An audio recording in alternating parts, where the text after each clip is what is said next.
Okay, this is at the end of a hitting session, and it's when we got good. It's the best swings that we saw here, and definitely can see some differences here than earlier. And I'll go back to the earlier at the end of this video. So let's play this through.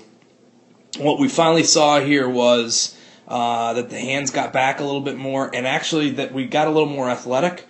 That the butt was sticking out a little bit more. There was a little more crouch in the stance. Earlier we were a little too upright. Let me go to slow-mo and play this again.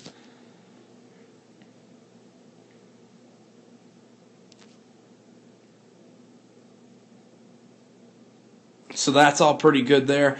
Let me show you where the hands, if we just watch the hands real quick.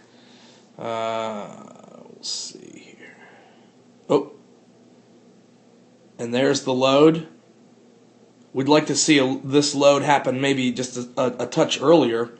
But let's take that off of there. And let's go back.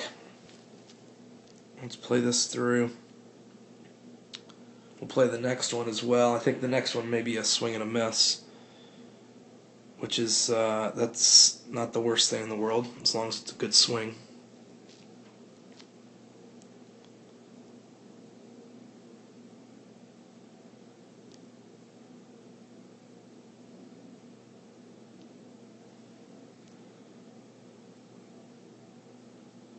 Now this player does struggle to stay inside the ball, and you know, we can fix that with a couple drills. That's going to be easy to fix.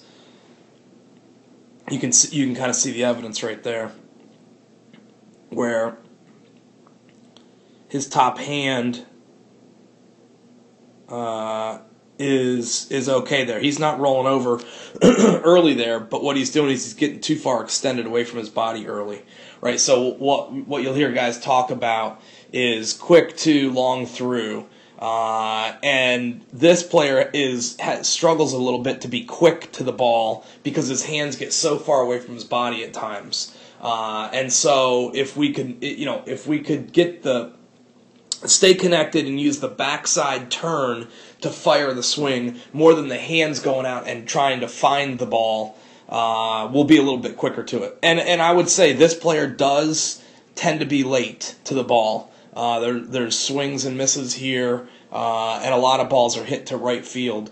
And that's probably a sign of not staying quite as connected as we need to be, hands getting away from the body, and all those things, they're all kind of in that same universe of staying inside the ball. Let's go back early in here.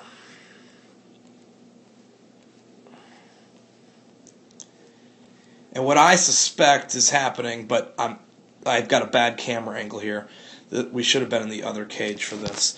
I'm not sure that the hands always are setting up on top of or outside of the back knee. But again, I've got a bad camera angle. I'm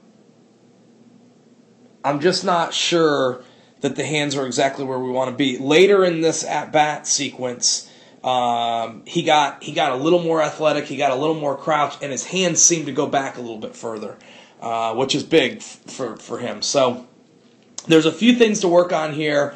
Again, if we get him on that drill where he's swinging really close to a net, and he's only got about the width of a bat between him and the net, that'll help him to stay inside the ball, stay connected. There's a lot of different ways to refer to it.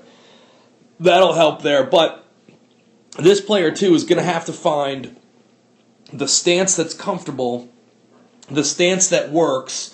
I suspect this player's going to have a little more flex in his knees, a little more bend in the waist to get to where he's really comfortable. And then we can just let his athletic ability take over from there.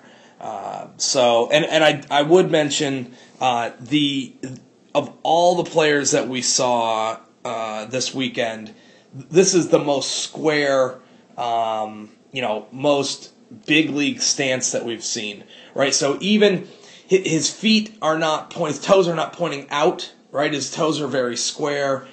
He's got really good proximity to the white line. I certainly believe from looking at this picture he can cover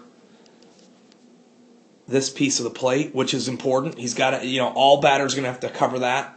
So all that stuff looks really, really good. Just a couple of things we want to